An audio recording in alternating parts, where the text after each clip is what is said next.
तुम्ही राजकारणातले चाणक्य आहात. सबसे बड़े चाणक्य के तौर पर सामने निकल कर आ रहे हैं शरद पवार. एनसीपी के मुखिया शरद पवार को सियासत का चाणक्य कहा जाता है. और फिर से लड़ाई के लिए कमर कस लीजिए. अभी महाराष्ट्र में जीत का झंडा मिलकर गाड़ना है. खाओ माँ कसम. अरे गजब की कौन सी बात हुई आपको? मुझे उम्मीद है अगर महाविकास आघाड़ी की सरकार बनती है इलेक्शंस के बाद तो वो इसको लेकर आश्वासन देंगे. मैं और मेरे साथ महाराष्ट्र की जनता इंतजार करेंगे. लेकिन फैसला तो उद्धव ठाकरे और शरद पवार की राजनीति का होना. ऐसी राजनीति और ऐसा चुनाव और उसके बाद ऐसा जनादेश महाराष्ट्र की राजनीति में एक तूफान लेकर आए. महाराष्ट्र का मेरा एग्जिट पोल महाविकास आघाड़ी के पक्ष में जा रहा है. महाविकास आघाड़ी सरकार बनाएगी ऐसा कम से कम मुझे मतदान के बाद दिखाई दे रहा है. लोगों का जोश है महाविकास आघाड़ी की तरफ. आपको क्या लग रहा है, प्लस पॉइंट क्या है महाविकास आघाड़ी का? अगर आप मराठाओं को अलग थलग करेंगे, यानी भाजपा अगर मराठाओं का अपमान करती है और उन्हें अलग थलग करती है, तो उनके साथ दलित भी जुड़ जाते हैं और मुसलमान भी. और जब ये जुड़ जाएंगे और साथ में कुछ अन्य पिछड़ी जातियां भी, तो अघाड़ी को जीतने से कोई नहीं रोक सकता. इसके मुझे विश्वास है कि महाराष्ट्र की जनता इस धोखे, छद्म और ये जो खुल के डकैती हो रही है इसको नकार देगी. पर ये बहुत स्पष्ट है कि महाराष्ट्र की जनता महाविकास आघाड़ी को विजयी बनाएगी और हमें एक सिंपल मेजोरिटी से हमें सरकार बनाने का फिर से मौका मिलेगा. मुख्यमंत्री शिवसेना का बनेगा. हमने कहा है कि अगला मुख्यमंत्री महाराष्ट्र में शिवसेना से होगा. मुख्यमंत्री आने वाले दिनों में शिवसेना का होगा. इस राज्य में महाराष्ट्र में शिवसेना का मुख्यमंत्री बनाएंगे. महाराष्ट्र में शिवसेना का मुख्यमंत्री लाकर रहेंगे. बात रहे ऐसी है, सत्ता हमारी आ रही है, हमारी सत्ता आ रही है महाराष्ट्र, और हमें सरकार बनाने से कोई रोक नहीं सकता. क्या बात कर रहे हैं? पर महाविकास आघाड़ी ने बढ़त बना ली है शुरुआती रुझानों में और महायुति की गाड़ी पीछे होती हुई नजर आ रही है. पिछड़ती हुई बीजेपी गठबंधन की गाड़ी 123 सीटों के साथ. ये आंकड़ा बेहद दिलचस्प है. लेकिन एक सेकंड, उद्धव ठाकरे आगे तो उद्धव ठाकरे क्या आएगा? उसको बोलने को नहीं आता है. उद्धव ठाकरे को बोल. हाँ नहीं हो गया, खत्म. Bye bye, tata, good bye, गया. एक देवेंद्र फडणवीस क्या करेगा? महाराष्ट्र एक तरफ और देवेंद्र फडणवीस. मेरा पानी उतरता देख मेरे किनारे पर घर मत बसा लेना. मैं समंदर हूँ, लौट कर वापिस आऊंगा. महाराष्ट्र में बीजेपी गठबंधन की ऐतिहासिक जीत हुई है.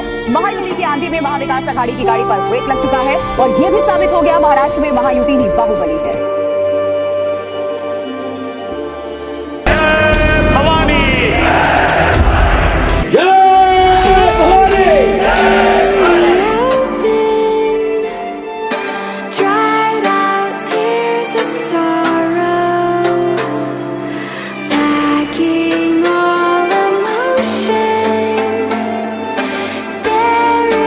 उद्धव ठाकरे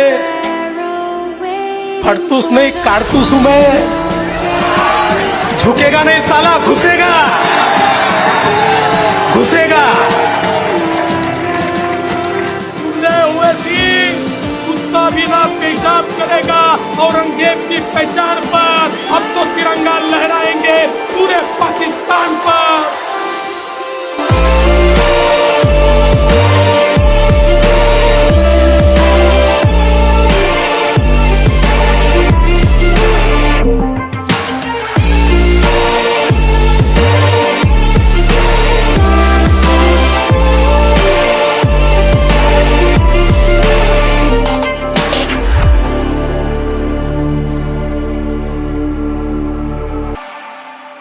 साला ये दुख का खत्म नहीं होता बे. कोई उम्मीद वर नहीं आती, कोई सूरत नजर नहीं आती. मौत तो एक दिन मुअय्यन है, नींद रात भर क्यों नहीं आती. पहले आती थी हाले दिल पे हंसी, अब किसी बात पे नहीं आती.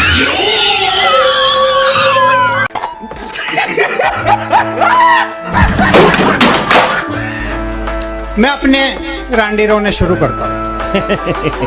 महाराष्ट्र जो पैटर्न पिछले कुछ सालों से हमें देखने को मिल रहा है, वो पैटर्न फिर से वहां भी दोहराया गया. हम जीते या हारे, चुनावी प्रक्रिया पे हम सवाल उठाते रहेंगे. 99% बैटरी इसके बारे में आज तक जवाब नहीं दिया. लगातार 10-11 महीने तक हमने कोशिश की इलेक्शन आयोग से मिलने की वीवीपैट के मसले पर. हमें समय नहीं मिला, हमें अपॉइंटमेंट नहीं मिला.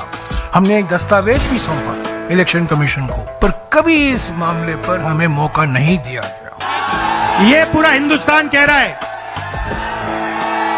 कि ईवीएम में कमी है। हम इलेक्शन कमीशन के यहाँ गए, वो सुनने को तैयार नहीं है। क्या ईवीएम पे भी व्यापक चर्चा होनी चाहिए, स्टेक होल्डर से बात करनी चाहिए? इलेक्शन कमीशन उसको सीधे सीधे खारिज कर देता है rather than winning over the confidence of the people. कितनी महाराष्ट्र में कितनी जगहों पर मैं गई थी जहाँ पे वहाँ पे लोग आकर हमसे कहते थे वोट तो हम आपको देंगे ही, पर आप ईवीएम पर ध्यान दीजिएगा। सबने हमसे यही आकर कहते थे। देखिए, ईवीएम पर विस्तृत चर्चा होनी चाहिए, व्यापक चर्चा होनी चाहिए, लेकिन वो दिन आज का दिन नहीं है। मुझे ऐसा लगता है कि एक चुनाव का परिणाम अच्छा नहीं आया है, हमारे लिए बहुत बड़ा सबक है इसमें, ये डिसअपॉइंटिंग है। जैसे ही कोई भी ईवीएम खुलती है जिसमें 99% बैटरी है, उस ईवीएम को कहीं ना कहीं किसी ना किसी तरीके से उसमें डबल ट्रिपल का मार्जिन सना मलिक जी लेके चल रही हैं। ये बहुत ही चिंता का विषय है। मैं इलेक्शन कमीशन को अभी लिख रहा हूँ रिकाउंटिंग के लिए।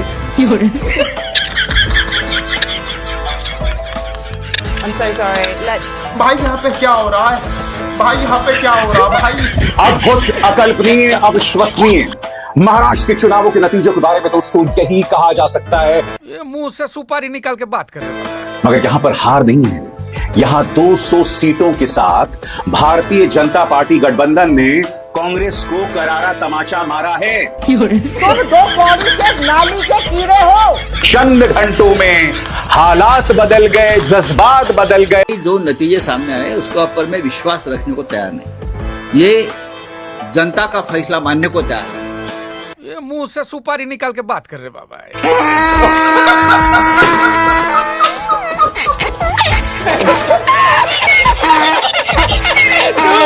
For a rejection of the Maharashtra mandate, the numbers showing a sweep for the Mahayuti, and it seems that Sanjay Raut is now laying the groundwork to say that no, we do not accept this, which is of course a very slippery slope, isn't it?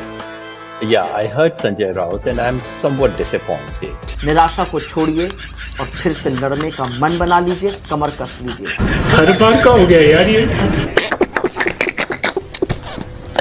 और मैं कह रहा हूँ, अगर आपने अपनी जिम्मेदारी अदा कर दी तो जीत जाएगा मेरा भाई, और जीत गया तो अकेला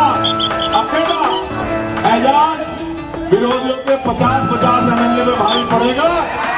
अरे कहना क्या चाहते हो? जब बात नहीं बन पाई कोई हेर फेर से तो कुत्ते लड़ा दिए गए जंगल के शेर से। अच्छा बात नहीं है। कोई कितना गवार हो सकता है? जाहिलियत की भी हद होती है।